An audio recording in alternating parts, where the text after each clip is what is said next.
So yun nga no, another fish din na naman. Ako pala si David the Keeper, update lang. Tagalog muna tayo ngayon kasi naiubos na yung English natin mga bossing. So bali update ko kayo sa ating mga betta fish bossing. Ang iba dito na betta fish ay hindi na out natin sa grind day Sunday natin at binalik natin mismo dito sa mga pwesto nila, no, sa mga tank nila at MP cut nila mga bossing. Hindi ko alam ang reason bakit hindi sila maligalig at hindi sila masigla pag nandun sila sa grind day Sunday.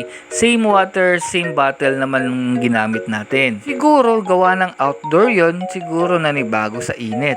Or kaya na culture shock, nanibago sa lugar kasi napaka daming tao. Kaso nga lang sa sobrang daming tao at na culture shock sila, di ko alam kung ano. Ayun tuloy, imbis may bagong mag-aalaga sa kanila, ayun, iniwan sila. Kaya dito pa rin sila sa akin. Tatamlay nila kasi doon sa grind day Sunday natin. Siguro magbabagong setup tayo. Siguro magdadala lang tayo ng 2-3 beta. At the rest ay yung guppies at mga platies, kung ano yung mga ornamental fish natin available.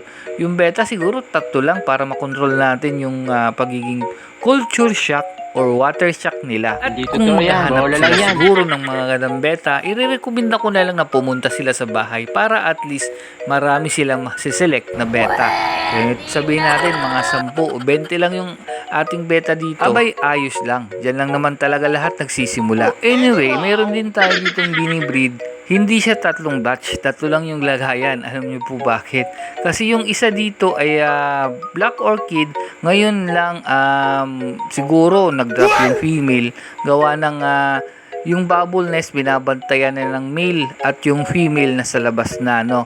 So tinatakot niya na pag pumasok yung female sa loob ng bubble nest ay atakihin niya ito. Kaya kinuha ko na yung female at napansin ko medyo maliit-liit na nga yung kanyang tiyan. Pero sana hindi kinain yung kanyang mga itlog ng male. Meron din tayo ditong 2 breeding tub bossing. Yung isang tub natin may nakalagay na royal blue na male at brinid natin sa isang OOC na Thai import din para sila HMPK na nag-drop na. So pang unang araw pa lang nang nasa ice cream na breeding tub.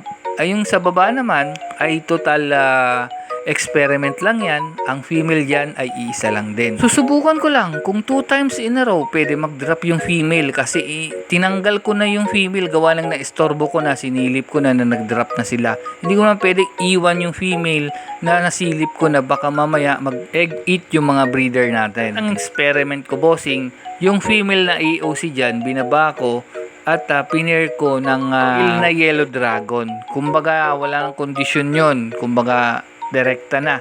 Tapon method din. Experiment ko lang kung magsasucess o hindi. Kinabukasan ko na titingnan kung magsasucess o magdadrop yung female ulit sa pangalawang beses na breeding session. So yun nga no, hanggang dito na muna. Ako pala si David the Keeper. Another fish day na naman. Huwag kalimutan mag-like, follow, mag-subscribe na din kayo sa ating page. At huwag din kalimutan, mag-subscribe din kayo sa ating YouTube account.